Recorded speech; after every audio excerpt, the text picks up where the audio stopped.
الله والحمد لله والصلاة والسلام على رسول الله صلى الله عليه وسلم. ومع تكملة الفقه للكتاكيت ولا للشبورتة؟ للكتاكيت؟ للكتاكيت. طيب احنا وقفنا على نواقض التيمم. يعني لو انا متيمم ودخلت الحمام عملت حاجة من قدام ولا ورا كده كده يعني طلعت ريح مش الكلام دون، يبقى كده انا خلاص مش متيمم. لو انا نمت نفس القصه، لو واحد اتجنن نفس القصه، لو واحد كل ده نفس اللي بيبطل الوضوء بيبطل التيمم. يعني لو انا متيمم وحصل حاجه من دي يبقى انا مش متيمم بقى. اما اجي اصلي ياه ده انا نسيت، ده انا نمت، ده انا دخلت الحمام، ده انا مش عارف اروح متيمم تاني. والتيمم زي ما قلنا ضربه واحده اهو، لو في حاجه كده او كده واروح ماسح وشي كده اهو لغايه هنا وبعدين وخلاص على كده. ده اسمه التيمم يا بسبوسه. خلاص يا جميل. طيب الخفان والجوربان، احنا في الشتاء ولابسه في رجلك حاجه تقيله قوي تخينه كده ما شاء الله، حاجه اسمها خف. تمام.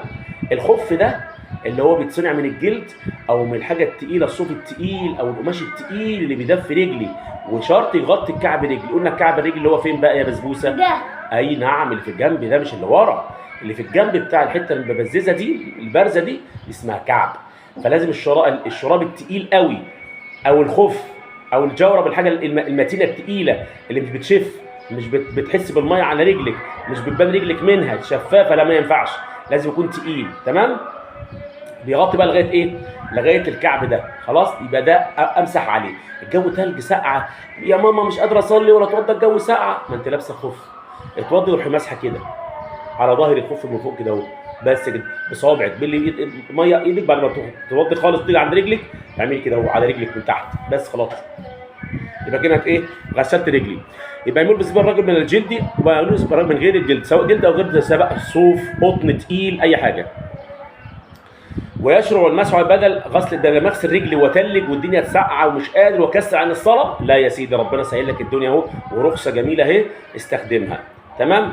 لحديث المغيرة بن شعبة أن الرسول صلى الله عليه وسلم قال: توضأ ومسح على الجوربين، رواه أبو داود والترمذي وغيرهما. وفي البخاري ومسلم: فتوضأ ومسح على الخفين. ده الدليل اللي احنا بنستدل بيه. أي حد بيجيب كلام يقول له: جبت الكلام ده منين؟ الرسول قاله؟ خلاص هعمله. ربنا طبعا في كلام في القرآن دليل، خلاص يبقى القرآن وبعدين السنة وبعدين الإجماع وبعدين القياس والحاجات اللي احنا اللي هو مصادر التشريع اللي احنا عارفينها دي. تمام يا بسبوسة؟ ده مش ممكن تعرفيها، بس المهم انك تعرفي انك تتيممي ازاي. طب احنا الحكمة ليه ربنا عمل لنا حكاية التيمم؟ تيسير على الناس، إن الدين يسر، مش كده؟ حبيبتي الدين يسر. ربنا أمرنا بحاجات نقدر نتحملها. طب انا مش قادر اتحمل، عمل لنا رخصه جميله، حاجه سهله للتيسير على العباد، صح ولا لا؟ عشان السفر، عشان السقعه، عشان الثلج. يبقى كده انا مسافر هفضل اقلع الجزمه واقلع الشراب ومش عارف اعمل لا، ما ربنا سهل لك، ممكن تمس على على الجورب اللي انت لابسه او على الخف. يريد الله بكم اليسر ولا يريد بكم العسر. طب ايه شروط صحه المسح؟ امتى يا بسبوسه امسح على الجورب ويكون مسح سليم وانا كده خلاص مسحت؟ امتى؟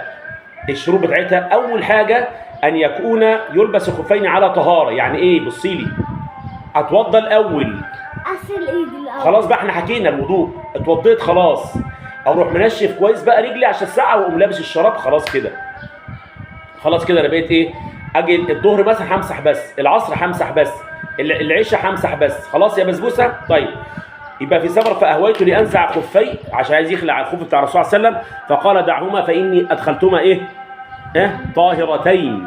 يعني انا لابس الخف وانا متوضي. طاهرتين يعني يا بسبوسه؟ يعني متوضي. سيبهم انا لبستهم وانا متوضي.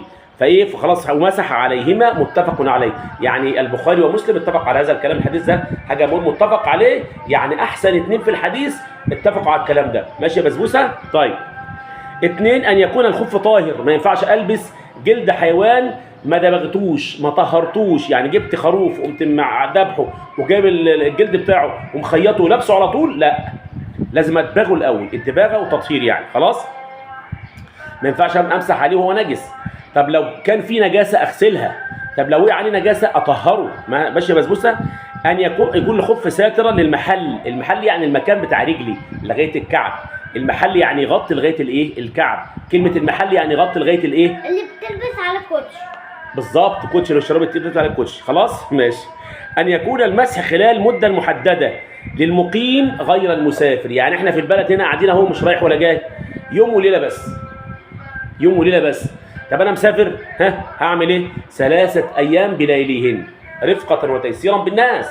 انا قاعد في البيت مش هتعب حاجه، يبقى اتوضيت دلوقتي استنى لتاني يوم اهو، وبعدين لغايه مثلا ايه على المغرب كده ابدا، او العكس، لو انا بالمغرب لتاني يوم، وبعدين ايه على بعد الساعه 12 الساعه على قبل الفجر، يبقى كده اسمه يوم بايه؟ يوم بليله. يوم بايه؟ يوم بليله. طب انا مسافر ده 3 ايام، انا عايز اكتر، ربنا يكرمني واداني فرصه احلى واكتر ان انا اقعد فتره كبيره ما بلش نفسي ورجلي تتسقع وابقى سقعان في الجو بره والصحراء. لا، ما انت كده لابس الخف بتاعك يا عم، معاك 3 ايام بلياليهم كمان. ياه، ده جميل قوي. ايه الجمال ده؟ ده تيسيرا على الناس عشان الناس ما تتعبش. فالدين جه للتيسير على الناس مش للتشديد على الناس. ماشي يا بسبوسه كده؟ فاهم يا عسل؟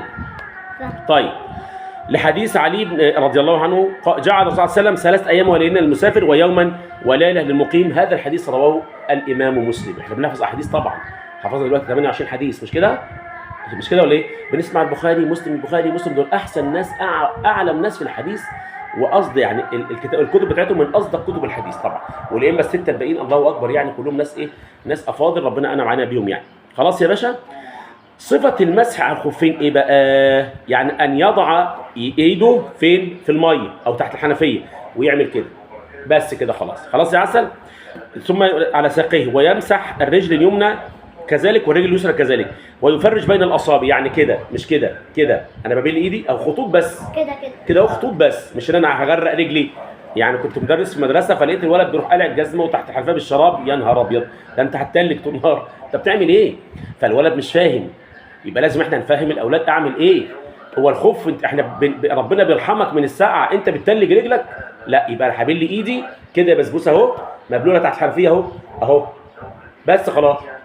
مش هطلع رجلي بالشراب تحت الحنفيه، طب ما انت هتتلج طول النهار، يبقى انت عملت ايه؟ ده انت اذيت نفسك. خلاص يا عسل. طيب، انقضاء قلنا خلاص. قلنا المضمون الذي ينقض الايه؟ ينقضه، يعني مش خدنا نقض الوضوء ونقض التيمم؟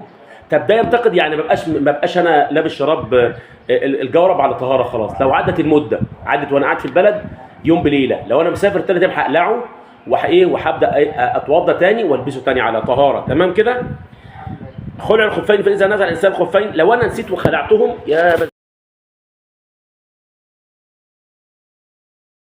عشان الاستاذه شدت الموبايل وقعته، ما تقعدش ساكته بايديها. خلاص، يبقى خلع الخفين فاذا نزل الانسان الخفين. لو نزع قلع خف يعني خلاص، يبقى دي ايه؟ خلاص كده. او احدهما بعد مسحه بطل المسح، يبقى المده انقضت، او قلعت الخف، يبقى كده انتهى الايه؟ اعيد تاني بقى من الاول. خلاص كده يا عم الجميل كده. يبقى ده احنا كده خلصنا الايه؟ ما خلاص ناقص ثواني، ما ملوش لازمه بقى الفيديو. ينفع توقعي كده؟